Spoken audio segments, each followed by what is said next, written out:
oh my God, we grew this. Or, oh my God, I'm cooking an omelet and I just picked the peppers, grabbed a tomato, chopped up some onion, and got the eggs out of the coop all 3 minutes ago. You know, that kind of, having those experiences for the first times and having like that level of success was enough to just, I guess, catch the bug and be like, I don't think we can ever go back. On today's episode, we're going to the farm. Thee Quaker Podcast. Story, spirit, sound. I'm Georgia Sparling. And I'm Jon Watts. So Georgia, it's your episode today. What kind of story do you have for us? I've got a farm tale because I really love farms. And this is not a Charlotte's Web type farm story. So back when I was a newspaper reporter, I was definitely on the farm beat. On the farm beat. Okay, cool. Tell me more. Yeah, so it was voluntary, but you could search for me online and you will find stories of escaped goats and pigs, alpaca shearing, and more. So all with my byline. Nice. And I've done that search and read those stories. I recommend it. But tell me about this fascination that you have with farming. Where did that come from? So when I was a little kid, I would always help my grandfather in his garden. So I think farming has just always seemed idyllic. You get to work with your hands and grow things that you can actually eat and share with other people, not to mention the potential for cute animals. But yeah, so today's guest is Noah Poulos, and he talked a little bit about that ideal when I visited him at his farm. There's a lot of fantasy around a kind of agrarian lifestyle, whether it's farming or just for home production. And in a lot of ways, it is like living a dream, but if that's what you're into. But there's also a lot of detail-oriented, challenging, physical, hard stuff to do.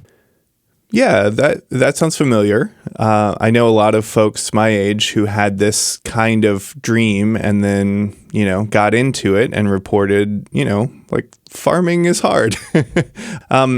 Anyway, how did you get connected with Noah? I'm assuming it was through some kind of Quaker channel. Yeah, so Noah grew up in Greensboro, North Carolina, and he attended the New Garden Friends School, and he and his family would go to the Friends meeting there. He actually knew some of our friends, Max and Jane Carter, and he was one of Jane's students, and they recommended him. Well, I trust Max and Jane to know a good story when they see one. Definitely.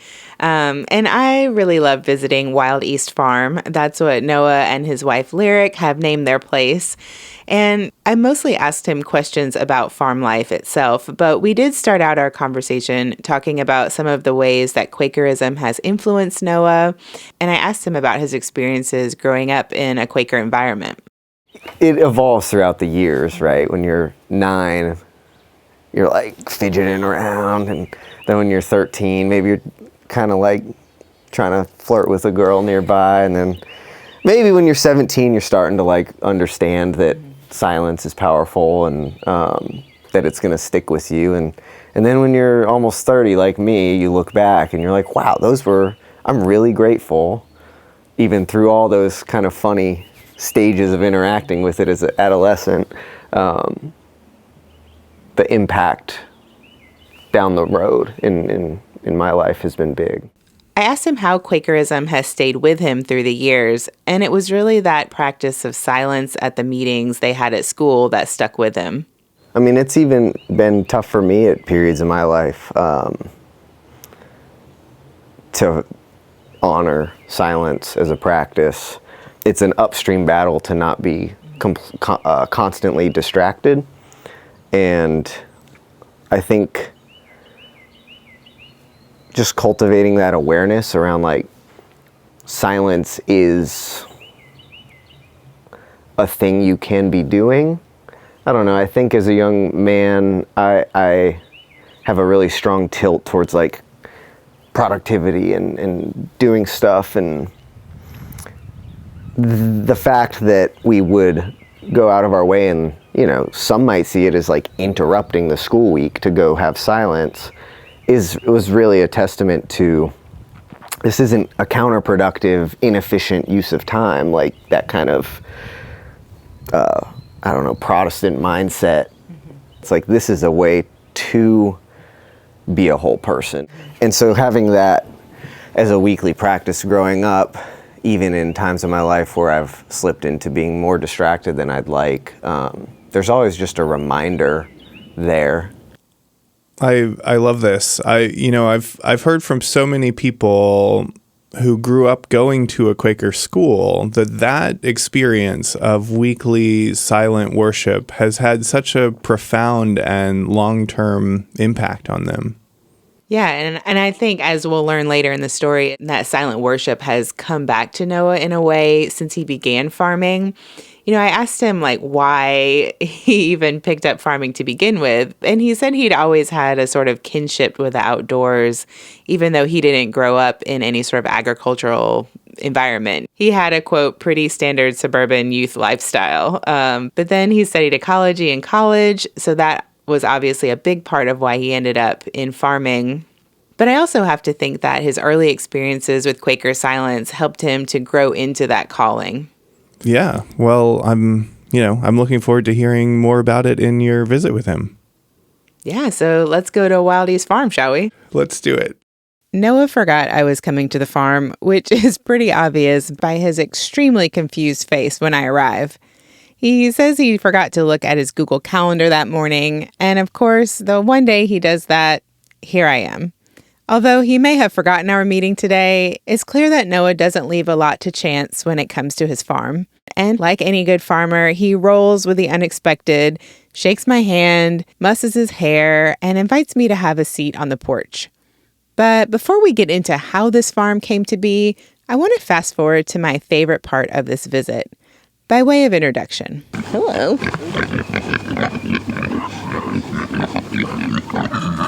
Those are the excited oinks of a small herd of pigs. The pigs are not small, but the herd is. So yeah, we got the pigs here in the woods. A lot of the understory plants in here are invasive species like privet and honeysuckle, and they tend to snuff out the local or native ecology. So you can see kind of the impact that the pigs are having through here. Yeah. And they're fun critters. Yeah, they've got big personalities. Noah and his wife moved to the property, which is located in McDowell County, North Carolina, back in November of 2022. So when I visited, they'd been there about 6 months, which is pretty remarkable considering how they started out 2022. We started off the year feeling pretty dejected about our prospects of being able to farm in Western North Carolina.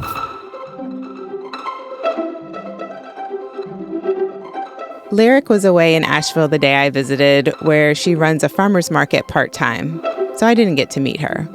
But Noah and Lyric started homesteading while they were still in college at the University of North Carolina, Asheville. They met while studying ecology, and they rented a little place about 20 minutes outside of the city where they could try their hand at sustainable living. They raised chickens and meat rabbits and grew their own vegetables.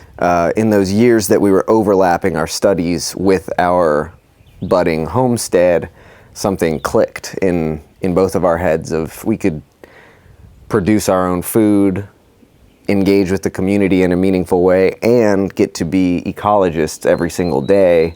The couple really went all in, even learning how to slaughter their own rabbits. To that point, I mean, I'd clean some fish, but that was it. Never killed a mammal or an animal larger than a fish, and it was more just like an intensity that was new, like the moment of taking a life. And ultimately, like, we started to feel more uncomfortable eating anonymous meat from anonymous animals from an industrial process than doing it ourselves. And at some point that comfort zone shifted, where it's like, yeah, actually it feels way easier to shoot our own pig and go through the whole process than to just like pick up some bacon from the store. But the two weren't planning to buy a farm. Not yet. After graduating from college in 2018, Noah figured he would work outside, eventually as an ecologist of some sort. So he got a job as an arborist for a tree company, and during the many hours that he spent high in the canopy, trimming and felling trees, he began listening to podcasts through the built-in Bluetooth speakers in his helmet. And I started getting really into farming podcasts as a way of learning about how to homestead, just like how to grow carrots better and kind of simple how-to type stuff. And just got into this rabbit hole and started listening to some people who were making the case of like, you can make a living farming. At the time, I didn't know I was interested, but the more I was listening, the more I was just like, yeah, like this seems right. I think I was getting disillusioned with just like the idea of being an employee. I don't think there's anything like inherently wrong with that, but just knowing my personality and in my first experience working like a real full-time, you're at the lot every day, 7 a.m., doing exactly what someone else says. Like I knew at that moment, even though I enjoyed that job, that wasn't how I wanted to orient the rest of my life. He worked there for about a year and then spent a winter in forestry before getting his first farming job. That following summer in 2020, I got hired to be the farm manager at Clem's Organic Gardens down in Pisgah Forest, about 45 minutes southwest of Asheville. And got that position despite not having worked on a commercial farm at all, much less managed one. Noah's willingness to learn, his homesteading background, and his forestry experience came in handy at the job. And he learned to run a farm without the risk that comes with a solo venture, while also being part of the business as it scaled up its operations, producing thousands of pounds of organic veggies every year. So the first year I was there, we were doing 3 acres of production of organic vegetables, and then the next year it was 5 acres, and then in 2022 it was 8 acres. When it came time to start their own farm, however, it was more difficult than Noah and Lyric had hoped. If you know anything about Asheville, you know that it's an extremely popular destination, and the land, even an hour outside of the city, has gone up astronomically in recent years. So when the couple started looking for a farm of their own, there just wasn't anything in Western North Carolina that they could afford. We've been building community here for almost 10 years, and the idea for us, of just picking up and starting somewhere new felt, heartbreaking, really. We really, really wanted to be here. But it got to a point at that point, the real estate bubble being so out of control that we were just like, it's just not going to happen. Like, we have to be in Western North Carolina or farm, is how it felt. After the break, the couple gets an opportunity that they never saw coming, and farm life sets Noah on a new spiritual journey. Hey everybody, it's Jon here. When we first had the idea for a weekly Quaker podcast, we were so excited about the possibility, but had no idea what all would be involved. We knew that not all podcasts are the same, and that we wanted this one, Thee Quaker Podcast, to be special, with excellent storytelling and no small measure of adventure, as we bring you along with us to seek out stories of spiritual courage and get to the core of what's so powerful about this Quaker faith. In just a few short months, we've taken you to Kenya and the Pacific Northwest. We've been on the Underground Railroad in the woods of North Carolina, and we've experienced an abolitionist wedding in 1838 that led to a riot. We've heard ministry from a programmed meeting and from an unprogrammed meeting. Heck, right now, Georgia is taking you in person to hear the pigs and the sounds of the farm at Wild East. And I'm here to say thank you. None of this would be possible without your support. Right now, there are 42 people out there, 42 of you, who are giving a monthly donation to make all of this possible. And that's an amazing number, considering that we just launched the podcast just a few months ago. But I know that we can do better.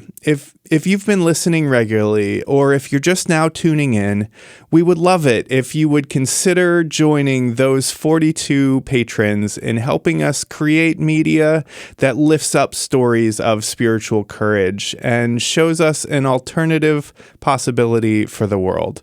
Let's see if we can get to 50 by the end of the month. Just visit thequaker.org. That's THEE Quaker.org. And please consider pledging $5, $10, $20 a month and do your part to help us continue to grow and dream.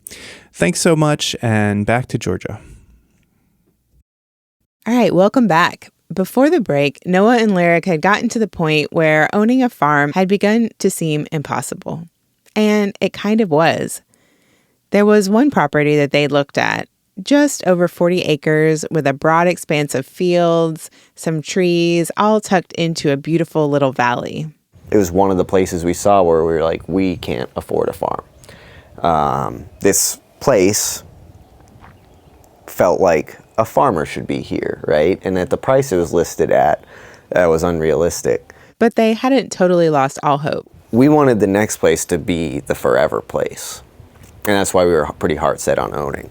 And we started opening ourselves up like, maybe we don't have to own a farm. Maybe we can lease a farm. We were kind of opposed to that. And then while looking at this website that links farmers with available land to lease, they saw that same property that had been for sale a few months before, the one that felt meant to be a farm. It turns out that the new landowner was a sort of farm angel investor. And so he wants us in a life lease, and we want to be in a life lease. Of course, this seemed way too good to be true. The land already had a house and a couple of barns on it, and the landowner offered to help them get the equipment they needed through a personal loan instead of going through the more expensive option of a bank. After talking with another farmer who had also worked with this investor, they realized that this was the real deal. Noah, Lyric, and the investor agreed to start out with a 5-year lease, and then they would go from there. It's extremely rare for a landowner to offer that tenure and that security, but he understands how important that is to do good farming, right? To do farming that is not just seeing this year as the goal, it's seeing this year as well as 100 years from now. And I think that can be it can be hard to prioritize things that don't pay off for decades or generations. We spent the better part of the summer in communications with the landowner, building rapport and building trust and understanding what each other were looking for. And it really just seemed like the perfect fit for both of us. Farming is hard work. It's notoriously risky. The margins are slim. It's not the sort of thing that most almost 30-year-olds would want to willingly take on. It's a little bit counterculture in like taking on a huge amount of responsibility. And, because when you have animals and even when you have plants in the ground, you can't just like go on a spontaneous trip whenever. And you can't, there's daily chores. You got to wake up every morning. You can't sleep in till noon and just say whatever. The couple named the farm Wild East. We always think the West gets a little too much credit for being the wild one. And it's a testament to, a farm is kind of traditionally thought of as very not a wild space. It's extremely cultivated. And we're aiming through our production practices to find that balance where we can cultivate food and produce our needs as well as providing food for the community while allowing ecological succession to take place, and working with the constant changes of our surroundings instead of against it. So yeah, a little bit wild.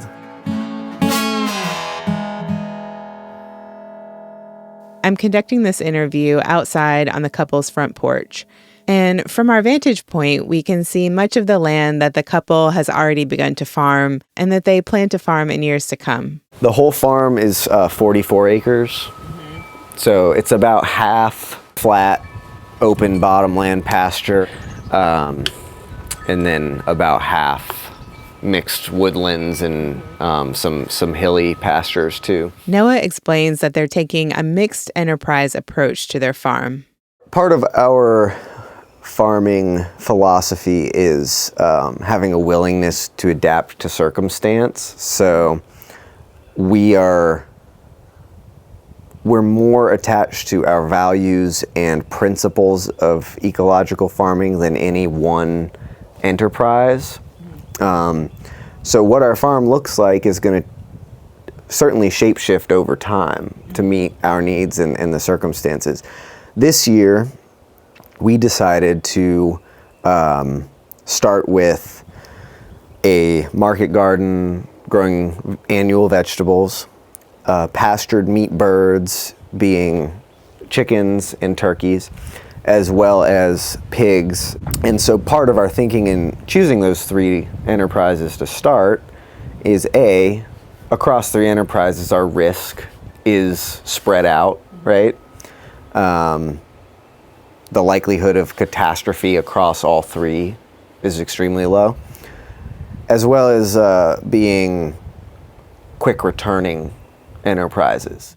Originally, they had not planned to have a market garden, just one for their own kitchen.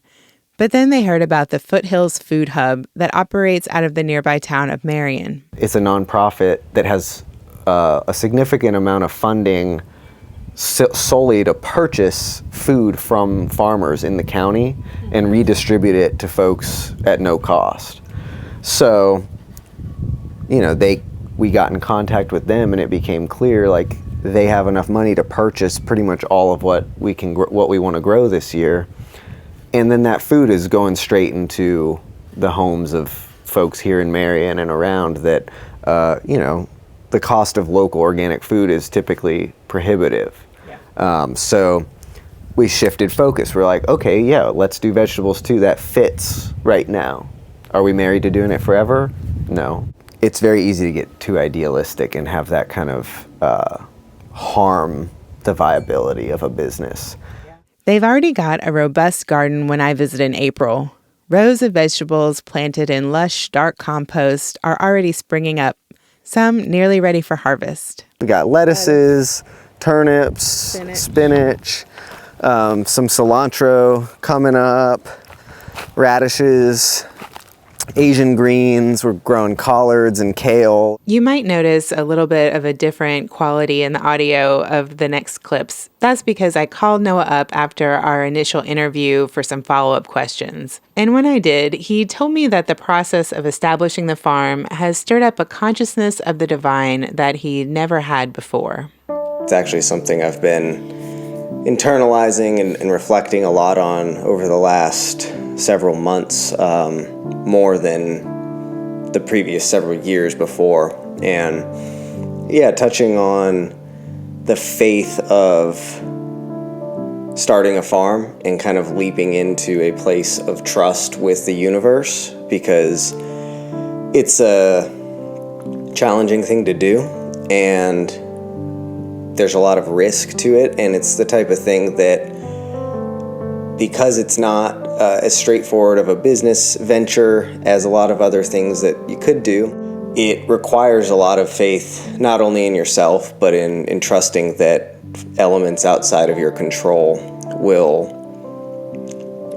be in your favor in some ways. And I think that we've kind of noticed the universe or higher power or great intelligence or whatever you like to call it, reciprocating our trust and faith in this venture with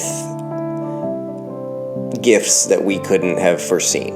He said this awareness has grown from the blessing of having supportive neighbors to experiencing the daily beauty of life on the farm. And so it's been interesting, like the more I've been giving attention to that or like watering that seed, the more it's made itself apparent to me. Noah says that early exposure to Quakerism gave him an openness to spiritual things. I think that when something like, the spiritual transformation I've been experiencing for the last several months starts coming up, it feels curious and exciting. It's just like, okay, like this is kind of new and coming back, and I'm not attached to my old narratives at all. Yeah, I think that more than anything has played into kind of my evolution there. While Noah says he's felt a bigger hand at work on the farm, it hasn't meant he's slowed down any of his own efforts to make Wild East Farm a success. So our goal is to be paying back our investments this year and be profitable in our first year despite a lot of startup costs.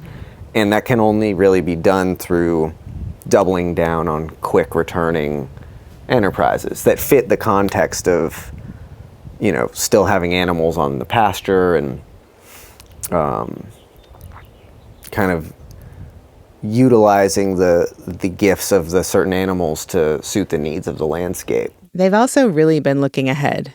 But the biggest project was we planted out about 12 acres of trees throughout the pastures in a pattern that is designed to suit animal rotations amongst the growing trees. That's 1,500 trees.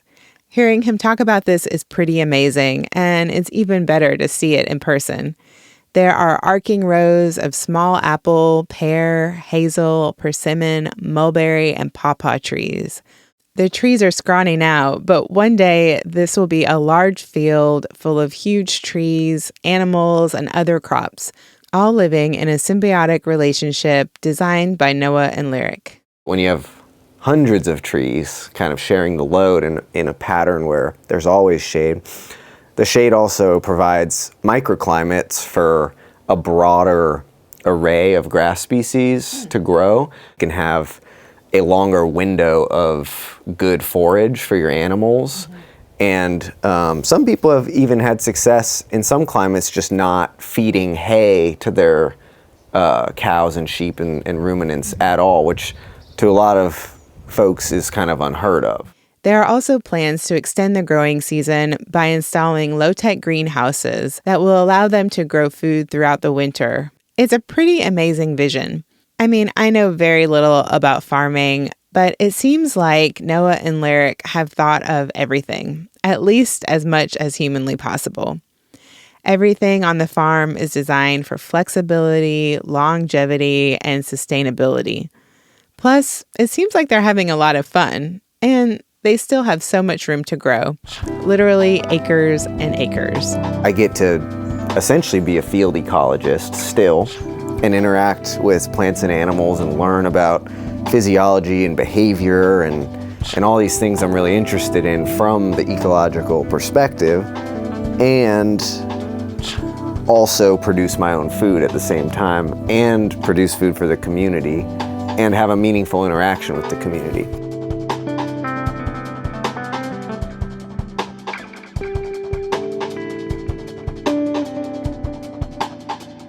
Thank you for listening, and thank you to Noah for letting me visit Wild East Farm. If you want to know more about the farm, we've got links to their website and Instagram on our episode page, as well as a few photos of those pigs and some other things from the farm. The episode page also has a transcript of this episode, discussion questions, and a place to leave comments. This episode was produced by me, Georgia Sparling, and Jon Watts. Jon also composed the music for this episode. The Quaker Podcast is part of Thee Quaker Project, a Quaker media organization with a focus on lifting up voices of spiritual courage and giving Quakers a platform in 21st century media. If you want to support our work, we'll definitely let you do that. Please consider becoming a monthly supporter. You can learn more about how to join our giving team at thequaker.org. That's THEE Quaker.org. Every contribution expands our capacity to tell Quaker stories in a fresh way. One more thing before you go. We recently asked you to call in and tell us about your first experience with Quaker meeting. Here's an answer we received. This is Judy Goldberger. I came to Quakers from Catholicism when I was in high school. My favorite part of the Catholic Mass had always been the unprogrammed portion after communion, when I felt that God was really near. And I always felt that when they picked up again with the liturgy, I was like, I wanted to raise my hand and say, wait, I'm not done yet. And I discovered that the Quaker meeting was around the corner from my high school. And I still remember, one, the silence, that communion of that silence, and two, a message about from a man who spoke about his experience teaching in a program for people with developmental delays, and that the parents had come to him and said, "You're teaching our children how to ski and hike and do all and be in the outdoors, but you're not teaching them to pray, and they can also pray." And I was like, yes. And I just immediately felt at home between the communion and that message. And I didn't see that gentleman for about 6 months afterwards to thank him. And then when he came back, there was a big fuss over him. And it turned out that this was in the mid-'80s. He was a gay man who was dying of AIDS, and the meeting loved him. And then I really knew I was at home. Thank you so much for sharing that experience with us. And for the rest of you, we would also love to hear from you. Tell us about an experience you had during Quaker summer camp. 'Tis the season, right? So give us a call at 215-278-9411. That's 215-278-9411. The number is also listed on our episode page. All right, we'll be back next week with a brand new episode.